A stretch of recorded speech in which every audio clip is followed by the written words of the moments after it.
तर मंडळी, मी बनवत आहे पास्ता आणि यामध्ये मी पहिला बटर टाकलं आहे. बटरच्या नंतर कांदा आणि नंतर लसूण आणि आपलं शिमला मिरची हे पेस्ट टाकलं आणि याच्यामध्ये ऑइल मी जरा पण नाही टाकलं आहे. फक्त याच्यामध्ये मी बटरमध्येच बनवणार आहे आणि फक्त याच्यामध्ये 3 प्रकार टाकले मी, लसूण, कॅप्सिकम आणि ऑनियन. बस एवढंच टाकलं आहे. आता याला 2 मिनटं आपण चांगलं पकवून घेऊ, म्हणजे शिजवून घेणार आहे भाजी. आणि इथं मी पास्ता पण उबलायला ठेवला आहे. तर बघू शकता 2 मिनटं आपलं भाजी फ्राय झालेली आहे आणि शिजली पण आहे थोडीशी. अजून 1-2 मिनिट आपण शिजवून घेणार आहे. थोडंसं ढाकण लावून मी ठेवणार आहे. आणि इथे माझा पास्ता पण उबलून झाला आहे. चवीप्रमाणे आता मी थोड्या वेळामध्ये मीठ ॲड करत आहे. त्याच्यानंतर टाकणार आहे ते मी आपलं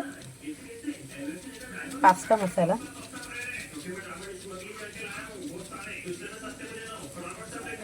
ते मी जास्त तिखट नाही बनवते कारण मी माझ्या मुलासाठी बनवते.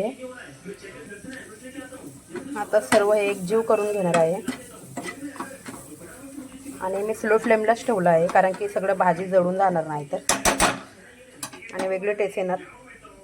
तर बघू शकता तुम्ही एकदम. आणि बटरमध्ये बनवलं आहे मंडळ, ऑइल जरा पण नाही याच्यात. यामध्ये टाकत आहे मी ते म्हणजे आपलं पास्ता.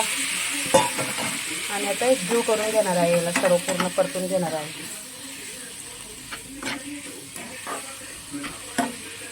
मस्त दिसतंय ना.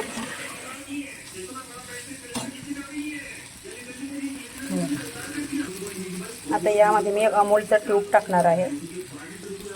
बघू शकता मंडळी, अमूल ट्यूब आहे.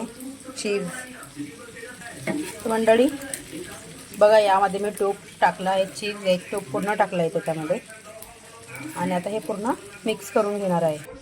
एकजीव करून पूर्ण झाकून ठेवलं आहे. आता याला 2 मिनटं असंच ठेवणार आहे मी आणि स्लो फ्लेम ठेवला आहे मी पूर्ण.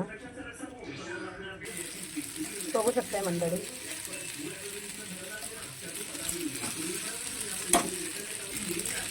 पूर्णपैकी खाण्याला तयार आहे. आता रेडी झाला आहे. आता आपण घेऊ शकतो खाण्यासाठी.